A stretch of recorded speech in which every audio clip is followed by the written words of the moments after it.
Job সলিউশনের স্কুলের আজকের আয়োজনে থাকছে বাংলাদেশ বিশ্ববিদ্যালয় থেকে আসা কয়েকটি গুরুত্বপূর্ণ প্রশ্ন। বিভিন্ন পরীক্ষায় আসার জন্য বিভিন্ন চাকরির পরীক্ষা সহ বিভিন্ন প্রতিযোগিতামূলক পরীক্ষায় আসার মতো এই প্রশ্নগুলো বিশেষ গুরুত্বপূর্ণ। সঙ্গে থাকুন পুরো আয়োজনটির। বৌদ্ধভূমি স্মৃতিসৌধ রায়েরবাজারের নকশাবিদ কে ছিলেন? বৌদ্ধভূমি স্মৃতিসৌধ রায়েরবাজারের নকশাবিদ ছিলেন ফরিদউদ্দীন আহমেদ ও জামি আল শাফি। মুজিবনগর স্মৃতিসৌধ কোন জেলায় অবস্থিত?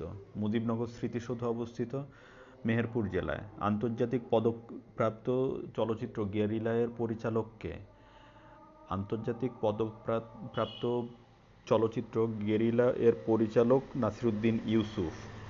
আন্তর্জাতিক খ্যাতিসম্পন্ন চলচ্চিত্র চাকা-এর পরিচালক কে? আন্তর্জাতিক খ্যাতিসম্পন্ন স্বল্পদৈর্ঘ্য চলচ্চিত্র চাকা-এর পরিচালক মোরশেদুল ইসলাম। পদ্মা নদীর মাঝি চলচ্চিত্রের পরিচালক কে? পদ্মা নদীর মাঝি চলচ্চিত্রের পরিচালক হচ্ছে Goutam Ghosh. Let there be light কার বিখ্যাত চলচ্চিত্র? Let there be light Zahir রায়হানের বিখ্যাত চলচ্চিত্র। কান চলচ্চিত্র উৎসবে পুরস্কারপ্রাপ্ত বাংলাদেশের ছায়াছবির নাম কি? কান চলচ্চিত্র উৎসবে পুরস্কারপ্রাপ্ত বাংলাদেশের ছায়াছবির নাম মাটির ময়না। দুর্ভিক্ষের উপর আঁকা বিখ্যাত ম্যাডোনা 1943 ছবিটির চিত্রশিল্পী কে ছিলেন? ম্যাডোনা 1943 ছবিটির চিত্রশিল্পী ছিলেন শিল্পাচার্য জয়নুল আবেদিন। মাটির ময়না ছবির নির্মাতা কে?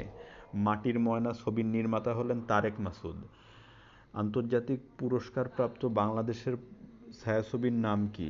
আন্তর্জাতিক পুরস্কারপ্রাপ্ত বাংলাদেশের ছায়াছবির নাম সূর্য দিঘল বাড়ি। তারেক মাসুদ নির্মিত চলচ্চিত্র কোনটি? তারেক মাসুদ নির্মিত চলচ্চিত্র হচ্ছে অন্তর্যাত্রা। জীবন থেকে নেয়া চলচ্চিত্রটি কার লেখা? জীবন থেকে নেয়া চলচ্চিত্রটি জহির রায়হানের লেখা। প্রশ্নটি আবার পড়ছি, জীবন থেকে নেয়া চলচ্চিত্রটি কার লেখা? জীবন থেকে নেয়া চলচ্চিত্রটি জহির রায়হানের লেখা। আলোকিত মানুষ চাই এটি কোন প্রতিষ্ঠানের স্লোগান? আলোকিত মানুষ চাই এটি বিশ্ব সাহিত্য কেন্দ্রের স্লোগান। আলোকিত মানুষ চাই এটি কোন প্রতিষ্ঠানের স্লোগান? আলোকিত মানুষ চাই এটি বিশ্ব সাহিত্য কেন্দ্রের স্লোগান। বাংলা একাডেমির প্রথম পরিচালক কে ছিলেন? বাংলা একাডেমির প্রথম পরিচালক ছিলেন ডক্টর এনামুল হক। বাংলা একাডেমির মূল ভবনের নাম কি? বাংলা একাডেমির মূল ভবনের নাম হলো বর্ধমান হাউস। বাংলা একাডেমির মূল ভবনের নাম কি? বাংলা একাডেমির মূল ভবনের নাম হলো বর্ধমান হাউস। বাংলাপিডিয়া প্রকাশের উদ্যোক্তা কোন সংস্থা? বাংলাপিডিয়া প্রকাশের উদ্যোক্তা হচ্ছে বাংলাদেশ এশিয়াটিক সোসাইটি। বাংলাপিডিয়া প্রকাশের উদ্যোক্তা কোন সংস্থা? বাংলাপিডিয়া প্রকাশের উদ্যোক্তা হচ্ছে Bangladesh Asiatic society. Bangladesh Asiatic society of বাংলাদেশের প্রধান কে? এশিয়াটিক সোসাইটি অব বাংলাদেশের প্রধান হচ্ছেন রাষ্ট্রপতি।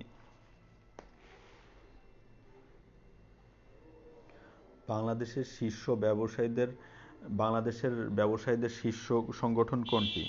বাংলাদেশের ব্যবসায়ীদের শীর্ষ সংগঠন হচ্ছে এফবিসিসিআই। বাংলাদেশের অর্থনৈতিক নীতি নির্ধারণ এবং উন্নয়ন প্রকল্প অনুমোদন সংক্রান্ত সর্বোচ্চ অর্থনৈতিক সংস্থার নাম কি? বাংলাদেশের অর্থনৈতিক নীতি নির্ধারণ এবং উন্নয়ন প্রকল্প অনুমোদন সংক্রান্ত সর্বোচ্চ অর্থনৈতিক সংস্থার নাম জাতীয় অর্থনৈতিক কাউন্সিলের নির্বাহী কমিটি। জাতীয় অর্থনৈতিক কাউন্সিলের নির্বাহী কমিটি। অর্থনীতিতে বাজার বলতে কি বোঝায়? অর্থনীতিতে বাজার বলতে বোঝায় একটি দ্রব্য ও তার ক্রেতা বিক্রেতা এবং তার মূল্য। অর্থনীতিতে বাজার বলতে কি বোঝায়? অর্থনীতিতে বাজার বলতে বোঝায় একটি দ্রব্য, তার ক্রেতা বিক্রেতা ও তার মূল্য। মিলেনিয়াম ডেভেলপমেন্ট গোল এমডিজি, এই প্রশ্নটা খুব একটা গুরুত্বপূর্ণ নয়। পিআরএসপি দারিদ্র্য বিমোচন সংক্রান্ত কৌশলপত্র দারিদ্র্য বিমোচনে কোন কর্মসূচি এখনো সফল হিসাবে বিবেচিত হয়? ক্ষুদ্র ঋণ। PRSP দারিদ্র্য বিমোচন সংক্রান্ত কৌশলপত্র দারিদ্র্য বিমোচনে কোন কর্মসূচিটি এখনো সফল হিসাবে বিবেচিত হয়? দারিদ্র্য বিমোচনে এখনো সফল হিসাবে বিবেচিত হয় হচ্ছে ক্ষুদ্র ঋণ।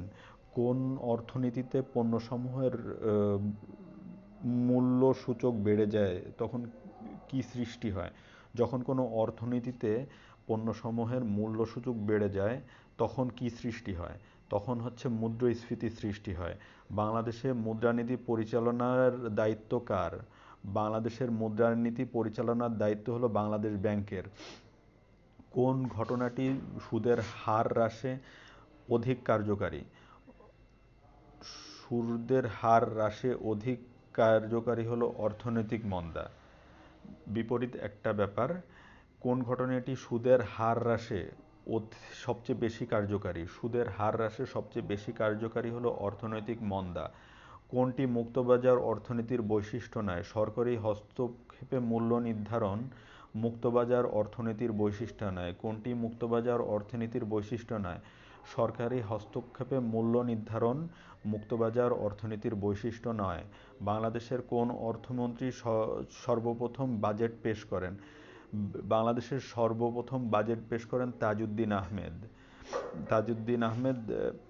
মূল্য সংযোজন কর বাংলাদেশে কখন চালু করা হয়? 1 জুলাই 1991 সাল থেকে মূল্য সংযোজন কর বা ভ্যাট চালু করা হয়। কোন উৎস থেকে বাংলাদেশের সর্বোচ্চ রাজস্ব আয় হয়? মূল্য সংযোজন কর থেকে বাংলাদেশের সর্বোচ্চ রাজস্ব আয় হয়। কর আদায়ের দায়িত্ব কর। কর আদায়ের দায়িত্ব হলো জাতীয় রাজস্ব বোর্ডের। বিক্রয় কর কোন ধরনের কর? বিক্রয় কর হলো পরোক্ষ কর। আয়কর কোন ধরনের কর? আয়কর হলো প্রত্যক্ষ কর। জাতীয় আয় কোনটি? উৎপাদিত দ্রব্য এবং সেবা সামগ্রীর আর্থিক মূল্য হচ্ছে আর্থিক মূল্য।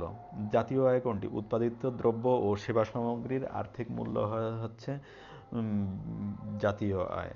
বাংলাদেশের সরকার কোন উদ্দেশ্যে সিগারেট উৎপাদনে ট্যাক্স বসায়? রাজস্ব আয় এবং ধূমপান নিরুৎসাহিতকরণের উদ্দেশ্যে সিগারেট উৎপাদনে ট্যাক্স বসায়।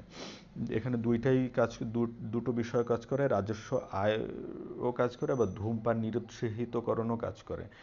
বাংলাদেশে বিক্রয় করের বিকল্প হিসাবে কোন কর ধার্য করা হয়? বাংলাদেশে বিক্রয় করের বিকল্প হিসাবে মূল্য সংযোজন কর ধার্য করা হয়। প্রত্যক্ষ শুল্কের আওতায় পড়ে কোন কর? প্রত্যক্ষ শুল্কের আওতায় পড়ে হলো আয়কর। জাতীয় গ্রামীণ ব্যাংকের ধারণা বাংলাদেশের বাইরে কোন দেশ চালু করে? গ্রামীণ ব্যাংকের ধারণা বাংলাদেশের বাইরে মালয়েশিয়া চালু করে। গ্রামীণ ব্যাংকের ধারণা বাংলাদেশের বাইরে কোন দেশ চালু করে?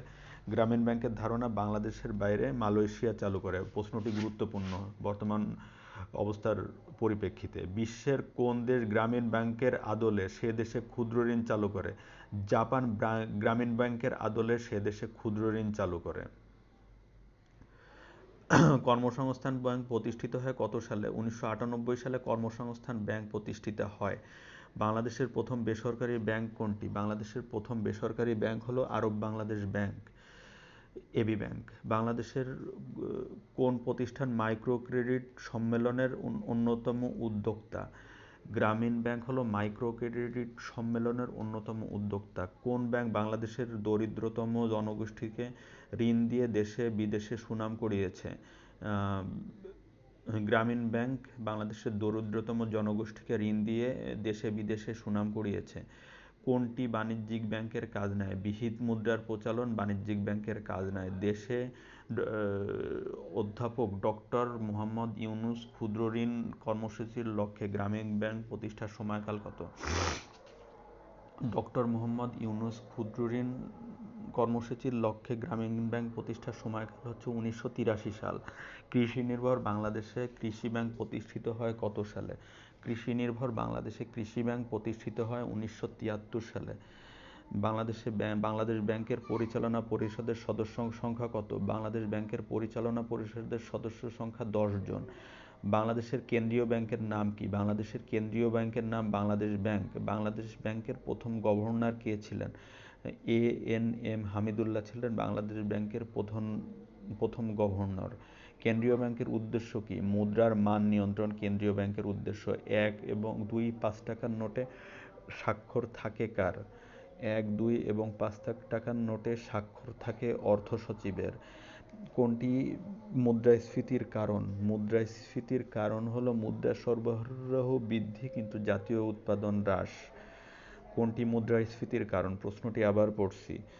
মুদ্রাস্ফীতির কারণ মুদ্রা সরবরাহ বৃদ্ধি কিন্তু জাতীয় উৎপাদন হ্রাস। উপমহাদেশে প্রথম কাগজের মুদ্রা চালু হয় কবে? উপমহাদেশে প্রথম কাগজের মুদ্রা চালু হয় 1857 সালে। সবার জন্য শিক্ষা স্লোগানটি বাংলাদেশে প্রচলিত কোন মুদ্রা বহন করে? 2 টাকা।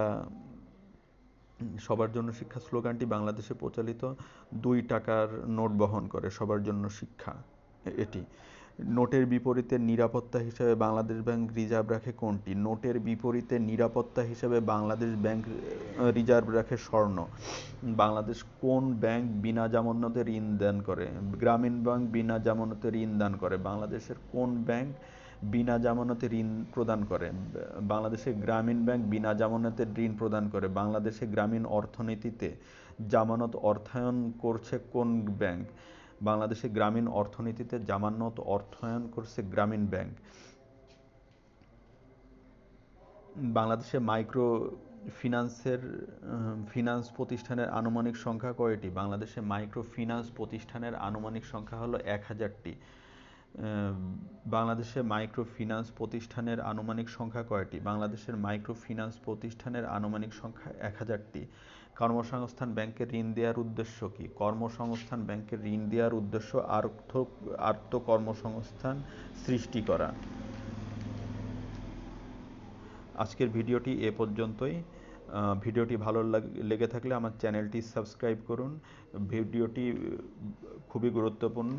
বারবার ভিডিওটি দেখুন। বারবার পড়াচ্ছে একবার শোনা অনেক বেশি ফ্রুটফুল হয়। ধন্যবাদ।